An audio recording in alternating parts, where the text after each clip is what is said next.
Kita akan tinggalkan tahun 1443 Hijriah untuk menuju tahun baru Islam, yaitu 1 Muharram 1444 Hijriah. Tambahnya waktu, tambahnya hari, tambahnya tahun, itulah perjalanan hidup setiap manusia. Allah putarkan waktu, matahari berputar sesuai dengan ketentuan Allah. Matahari pun berputar mengikuti perintah Allah. Setiap pagi matahari terbit dari arah timur dan terbenam dari arah barat. Taat kepada Allah. Oleh karenanya kita sebagai manusia yang oleh Allah diberikan hati, diberikan akal, diberikan pikiran, diberikan kitab suci Al-Quran oleh Allah, tentunya kita gunakan untuk mentaati Allah Subhanahu wa Ta'ala. Dan bukti dari taat kepada Allah, pada siang hari ini kita berkumpul di rumah Allah yang mulia ini untuk melaksanakan perintah Allah, yaitu sholat Jumat secara berjamaah. Mudah-mudahan kehadiran kita di masjid yang mulia ini sebagai bukti dalam mewujudkan, meningkatkan ketakwaan kita kepada Allah, karena tidak ada bekal yang lebih utama, yang lebih baik yang akan kita bawa ketika kita menghadap Allah selain takwa kepada Allah. Wa tazawwadu fa inna khairaz zadi taqwa. Dan berbekalah kalian, dan sebaik-baik bekal adalah takwa kepada Allah Subhanahu wa Ta'ala. Jemaah salat Jumat yang dirahmati Allah Subhanahu wa Ta'ala, karena pada akhir-akhir ini kita berada di penghujung, atau insya Allah sepekan lagi kita akan menghadapi tahun baru Islam dan akan meninggalkan tahun 1443 Hijriah. Maka tentunya kita harus senantiasa mengintrospeksi diri atau bermuhasabah diri. Karena muhasabah atau berintrospeksi diri adalah suatu perintah Allah yang mana Allah perintahkan dalam ayatnya, yaitu surat Al-Hasr ayat 18. Allah Subhanahu wa Ta'ala berfirman, Ya ayyuhalladzina amanu, ya ayyuhalladzina amanu taqullaha wal tanzur nafsum ma qaddamat lighad wattaqullaha innallaha khabirum bima ta'malun. Wa la takunu kalladzina nasullaha fansahum anfusahum ulaika humul fasiqun. La yastawi ashabun nar wa ashabul jannah, ashabul jannati humul faizun. Law anzalna hadzal qur'ana ala jabalin la ra'aytahu khashi'an mutasaddian min khashyatillah wa tilkal amsalu nadribuha lin-nasi la'allahum yatafakkarun. Wallahu alladzi la ilaha illa hu alimul ghaibi wasyahada wal rahmanur rahim. Wallahu alladzi la ilaha illa hu al-malikul quddus as-salamul mu'minul muhaiminul azizul jabbarul mutakabbir. Subhanallahi 'amma yusyrikun. Wallahul khaliqul bari'ul musawwir lahul asma'ul husna. Yusabbihu lahu ma fis samawati wal ardh wa huwal azizul hakim. Ini adalah rangkaian dari muhasabah kepada Allah yang terdapat dalam surat Al-Hasr ayat 18 sampai ayat 24. Bahwasanya Allah Subhanahu wa Ta'ala berfirman, Ya ayyuhalladzina amanu, wahai orang-orang yang beriman. Di sini yang diperintahkan, yang dipanggil orang yang beriman. Allah memanggil dengan panggilan yang sangat indah. Dipanggillah oleh Allah kita semuanya orang yang beriman, dan akan diterima amal manusia bila didasari karena iman kepada Allah. Tidak akan diterima amal seseorang kecuali dia beriman kepada Allah Subhanahu wa Ta'ala. Maka dipanggillah oleh Allah orang yang beriman. Wahai orang yang beriman, hendaknya kamu bertakwa kepada Allah, dan hendaknya kamu melihat apa yang sudah kamu perbuat untuk hari esok. Kita itu hidup di dunia Paling lama kalau kita mengikuti Kanjeng Nabi yaitu 63 tahun. Tetapi setelah itu manakala kita diberikan umur panjang, berarti kita sudah mendapat bonus dari Allah. Tetapi yang namanya umur kita tidak tahu, kadang masih baru lahir oleh Allah sudah dipanggil remaja, anak-anak, pemuda. Bahkan yang masih tua oleh Allah masih diberikan umur. Itu adalah rahasia Allah Subhanahu wa taala. Tetapi Allah tekankan agar kamu jangan melalaikan kehidupan akhirat, karena kehidupan akhirat adalah kehidupan yang sebenar-benarnya, yang tidak ada batasannya. Maka Allah karena sayangnya kepada orang yang beriman agar mengintrospeksi diri, agar mencari bekal untuk hari akhirat. Wal tanzur nafsun ma qaddamat lighad. Wattaqullah innallaha khabirun bima ta'malun. Dan ditekankan lagi kepada Allah dan bertakwalah kepada Allah. Artinya apa? Bekal untuk akhirat itu yang terbaik adalah takwa kepada Allah. Takut kepada Allah. Takut kepada Allah tidak sama dengan takut kita kepada makhluk Allah. Kalau kita takut kepada manusia mungkin kita menghindar. Takut kepada binatang karena kita takut diterkam, misalnya ada harimau atau anjing, maka kita menjauh. Tetapi takut kepada Allah adalah kita harus mendekat kepada Allah Subhanahu wa taala. Takut karena apa? Takut karena siksa Allah di yaumil qiyamah kelak. Panasnya api neraka ribuan kali daripada panas di dunia. Kita kadang terkena puntung rokok sangatlah panas. Bagaimana panas api neraka? Nauzubillah. Mudah-mudahan Allah selalu melindungi kita. Maka doa terbaik kita yaitu Rabbana atina fid dunya hasanah wa fil akhirati hasanah wa qina adzabannar. Ya Allah, berikanlah kami kebaikan dunia, kebaikan akhirat, dan kami berlindung kepadamu dari api neraka. Karena sangat dahsyat api neraka dan tempat sejelek-jelek tempat adalah api neraka. Jemaah salat Jumat yang dirahmati Allah Subhanahu wa taala. Kemudian dalam ayat selanjutnya wala takunu kal ladzina nasallahu fansahum anfusahum ulaika humul fasiqun. Maka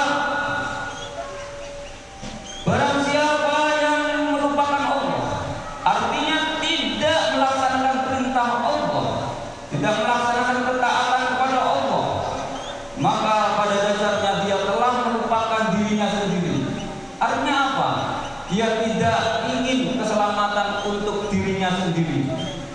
Karena kalau kita dekat dengan Allah, mengingat Allah, itu adalah kita sama saja menyayangi diri kita sendiri. Tetapi kalau lupa dengan Allah, berarti kita tidak mencintai diri kita sendiri. Karena keselamatan yang hakiki ketika kita di yaumil qiyamah kelak. Dan juga ketika kita taat kepada Allah, di dunia pun Allah akan memberikan kemudahan, akan menjaga kita, akan memberikan rezeki dari arah yang tidak disangka-sangka, dan itu adalah janji Allah. Wa may yattaqillaha yaj'alhu makhraja. Barang siapa yang bertakwa kepada Allah, maka Allah akan berikan jalan keluar, diberikan kemudahan dalam segala macam urusan. Wa yarzuqhu min haitsu la yahtasib, dan diberikan rezeki dari arah yang tidak disangka-sangka. Jamaah salat Jumat yang dirahmati Allah Subhanahu wa taala. Kemudian setelah kita berintrospeksi diri, muhasabah diri tentang bekal kita kepada Allah, karena semakin tahun kita sudah lewati, umur kita semakin bertambah, kesempatan kita dalam hidup ini semakin berkurang, maka kita introspeksi. Sebagaimana Sayyidina Umar berkata, hisablah dirimu sebelum kamu dihisab oleh Allah, timbanglah dirimu sebelum kamu ditimbang oleh Allah. Baguskanlah dirimu ketika ketika menghadapi hari di mana hari itu hari yang agung, yaitu hari kiamat. Artinya kita harus menghisab diri, menimbang diri, menilai diri kita. Orang yang suka menilai dirinya sendiri itu lebih baik daripada menilai orang lain. Kalau kita melihat kejelekan orang lain, kapan kita akan melihat diri kita sendiri? Padahal kesalahan kita juga masih banyak. Maka yang terbaik adalah kita memohon ampun kepada Allah, kemudian kita perbaiki diri kita sendiri. Kemudian setelah masuk bulan Muharram, karena bulan Muharram, bulan Dzulhijjah, bulan Dzulqa'dah, ini adalah bulan yang berturut-turut, di mana 3 bulan ini termasuk Arba'atul Hurum, bulan yang dimuliakan oleh Allah. Inna iddatash syuhur inda wa isna asyara syahran fi kitabillahi yawma khalaqas samawati wal ardi minha arba'atul hurum dzalika dinul qayyim. Al-ayat. Bahwa jumlah bilangan bulan di sisi Allah ada 12 bulan. Itu adalah ketetapan Allah ketika Allah ciptakan langit dan bumi. Dan di antara 12 bulan itu ada 4 bulan yang dimuliakan Allah, termasuk bulan Dzulqa'dah, Dzulhijjah, Muharram, dan yang terakhir bulan Rajab. Maka ketika datang bulan Muharram, kita gunakan untuk beribadah kepada Allah. Dan juga bulan-bulan yang lain. Namun di bulan Muharram ada suatu kemuliaan yang sangat luar biasa, yaitu puasa Asyura. Puasa Asyura yaitu puasa yang kita lakukan ketika tanggal 10 Muharram. Dan itu keutamaannya, Allah akan mengampuni dosa-dosa selama 1 tahun yang lalu. Bahkan Rasulullah bersabda dalam sebuah hadis, "Afdhalus siyam ba'da Ramadan syahrullah." Seutama-utama puasa setelah bulan Ramadan yaitu syahrullah, yaitu bulannya Gusti Allah. Apa yang dimaksud bulannya Gusti Allah ini? Yaitu bulan Muharram. Ahli tafsir menafsirkan bahwa bulan itu adalah bulan Muharram. Maka bulan ini dinisbatkan dengan syahrullah, bulannya Allah. Kalau sesuatu sudah disandingkan dengan lafal Allah, maka itu adalah sesuatu yang sangat mulia. Baitullah, rumah Allah. Apa rumah Allah? Yaitu Ka'bah. Siapa yang sholat di Ka'bah 1 kali, maka lebih baik daripada sama saja sholat 100.000 kali di masjid yang lain. Jadi Baitullah, rumah Allah, Ka'bah. Maka siapa yang sholat di sana 1 kali, itu sama seperti sholat 100.000 kali di masjid yang lain. Berarti siapa yang sholat di Masjid Nabawi, masjidku kata Rasulullah 1 kali, maka itu sama seperti sholat 1000 kali di masjid yang lain. Dan barang siapa yang sholat di Masjidil Aqsa 1 kali, maka seperti sholat 500 kali di masjid yang lain. Kitabullah, kitab Gusti Allah, Al-Quran, maka itulah sangat mulia. Dan itu menjadi petunjuk bagi manusia dan mukjizat yang terbesar bagi kaum muslimin yang diberikan kepada Nabi Muhammad SAW, yaitu Al-Quran, yang selalu dijaga oleh Allah sampai hari kiamat, sampai kapanpun. Kemudian ketika Nabi datang di Madinah, melihat ada orang Yahudi, yaitu Bani Israel, berpuasa. Maka Nabi bertanya pada sahabat, sedang apa itu orang Yahudi? Maka sahabat berkata, itu orang Yahudi sedang berpuasa karena Bani Israel sedang merayakan tentang Nabi Musa. Ketika Nabi Musa dikejar-kejar oleh Raja Fir'aun, maka saat itu 10 Muharram, dan Allah selamatkan kepada Nabi Musa dari kejaran Fir'aun, dan Fir'aun tenggelamkan di Laut Merah pada saat itu. Maka Bani Israel, orang Yahudi pada saat itu berpuasa di 10 Muharram. Kemudian Rasulullah bersabda, sungguh yang lebih berhak atas Musa alaihissalam, maka saya dan umatku. Maka perintahkan oleh Rasulullah ketika itu puasa 10 Muharram, dan untuk menyelesaikan puasa tersebut Rasulullah menganjurkan untuk puasa Tasu'a atau puasa sebelumnya, yaitu 9 Muharram, atau kalau tidak 11 Muharram. Kalau tidak mampu ya 10 Muharram tidak apa-apa. Yang penting kalau bisa kita berpuasa karena sangat utama sekali dan fadilahnya sangat besar. Kalau kemarin kita puasa Arafah, oleh Rasulullah diberikan keutamaan dapat mengampuni 1 tahun sebelumnya dan 1 tahun setelahnya.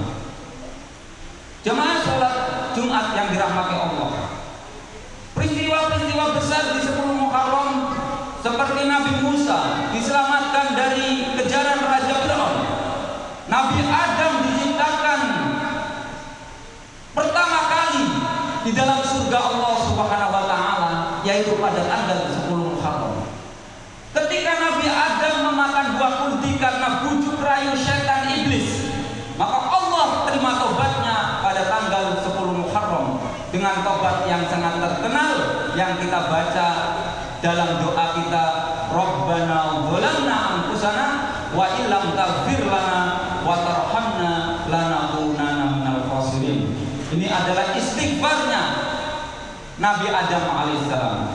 Nabi Ibrahim ketika dibakar oleh Raja Namrud, maka Nabi Ibrahim berkata kepada api, ya naru bardan salaman ala Ibrahim. Allah berfirman kepada api tersebut, wahai api, dinginlah kamu, selamatkanlah Ibrahim. Maka api yang besar itu yang kalau kita mengira dalam akal kita, maka hancurlah, akan menjadi abu manusia tersebut. Maka Ibrahim tidak sehelai rambut pun oleh api dimakannya. Ibrahim utuh.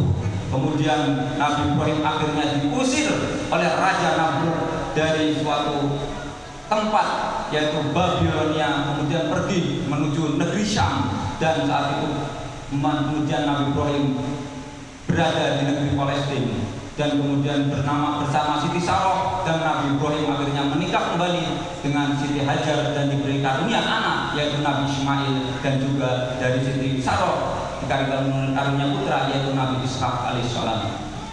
Kemudian ketika Nabi Yusuf diambil dari sumur, kemudian diceburkan oleh saudara-saudaranya yang tidak suka dengan Nabi Yusuf, maka ketika itu diambilnya Nabi Yusuf dari sumur tersebut pada tanggal 10 Muharram, dan kemudian Nabi Yusuf dibawanya, kemudian diasuhnya oleh seorang saudagar yaitu Siti Zulaikha yang akhirnya menjadi istri dari Nabi Yusuf.